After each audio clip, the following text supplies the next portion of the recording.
Jangan GR, bukan kita yang menentukan masuk surga, itu hak prerogatif Allah Bapa. Cawan-cawan murka Allah, oleh Christovita Wiloto, Chairman Strategik Indonesia. Hari ini kita melihat banyak orang begitu yakin dirinya suci dan pasti masuk surga. Mereka merasa ibadahnya cukup, gelarnya mulia, dan hidupnya sempurna. Padahal, Allah Bapa sudah jelas menyatakan bahwa bukan kita yang menentukan kelayakan masuk surga, melainkan Allah Bapa sendiri. Inilah drama yang mendebarkan, di dunia, orang Farisi tampak mulia, terhormat, dan disanjung. Tetapi di mata Yesus, mereka justru layak dicampakkan ke neraka abadi. Sebaliknya, pemungut cukai yang dianggap kotor, penjahat yang disalibkan bersama Yesus, dan Lazarus si pengemis hina justru masuk surga. Inilah rahasia besar yang harus dibukakan bagi dunia, terutama rakyat Indonesia. Kronologi orang-orang yang menjadi bukti kehendak Allah. 1. Pemungut cukai yang bertobat. Orang Farisi berdiri dan berdoa dengan congkak, seolah dirinya paling benar. Sedangkan pemungut cukai berdiri jauh-jauh, tidak berani menengadah, hanya memukul dada dan berkata, "Ya Allah, kasihanilah aku orang berdosa ini." Lukas 18 ayat 13. Yesus berkata, orang inilah yang pulang ke rumahnya sebagai orang yang dibenarkan, bukan orang Farisi itu. Bukti ini menunjukkan bahwa kerendahan hati lebih berharga di mata Allah daripada kesombongan rohani. 2. Penjahat yang disalibkan bersama Yesus. Satu penjahat menghina Yesus, tetapi penjahat lainnya menegur kawannya, lalu berkata, "Yesus, ingatlah akan aku, apabila engkau datang sebagai Raja." Yesus menjawab, "Aku berkata kepadamu, sesungguhnya hari ini juga engkau akan ada bersama-sama dengan aku di dalam Firdaus." Lukas 23 ayat 42-43. Bukti ini menunjukkan bahwa pertobatan sejati, bahkan di detik terakhir hidup, mampu membuka pintu surga. 3. Lazarus si pengemis dan orang kaya. Lazarus miskin, penuh borok, hidupnya hina. Sedangkan orang kaya hidup mewah setiap hari.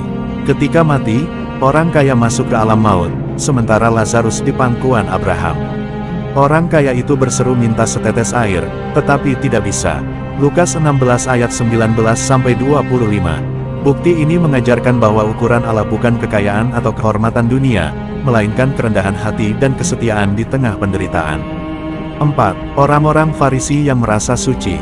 Yesus menyingkapkan isi hati mereka. Mereka suka duduk di tempat terhormat, Matius 23 ayat 6. Mereka memberi persepuluhan dari hal-hal kecil tetapi melupakan keadilan dan belas kasihan, Matius 23 ayat 23. Mereka seperti kuburan bercat putih, indah di luar, busuk di dalam, Matius 23 ayat 27.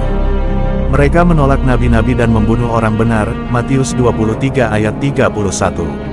Semua ini bukti bahwa orang yang merasa dirinya mulia justru sedang berjalan menuju neraka.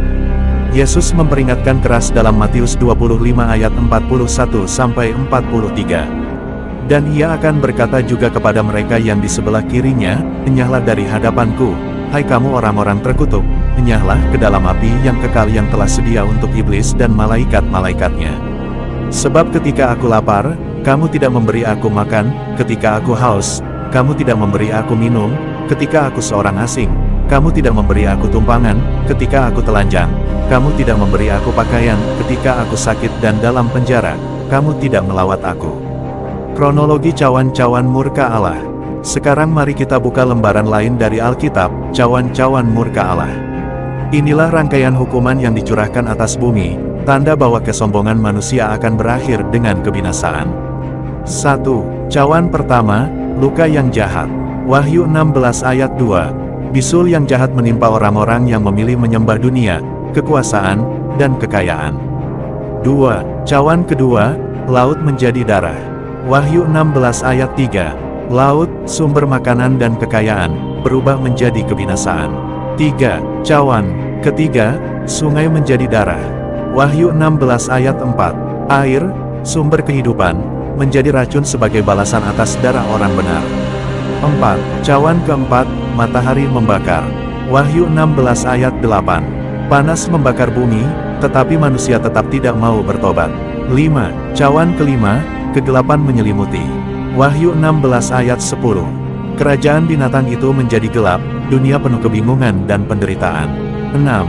Cawan ke-6, persiapan perang besar. Wahyu 16 ayat 12. Jalan peperangan akhir disiapkan, bangsa-bangsa ditipu roh jahat. 7.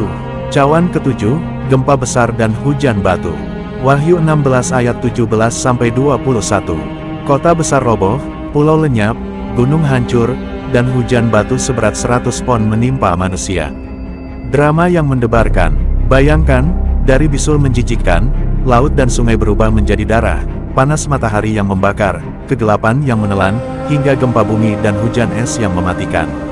Semua ini adalah peringatan bahwa kesombongan rohani dan penolakan terhadap pertobatan akan berakhir dengan kehancuran.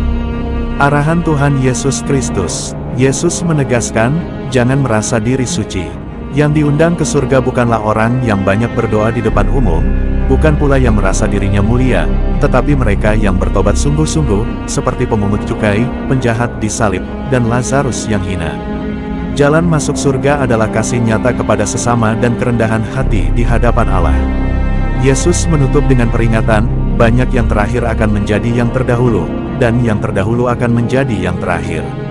Jika kita merasa manusia berdosa dan bertobat, katakan, ampunilah aku ya Yesus, aku mengakui semua dosa-dosaku. Aku percaya padamu ya Yesus, hanya Yesus yang dapat menyelamatkanku dari neraka. Ampunilah aku, ya Tuhan Yesus. Amin.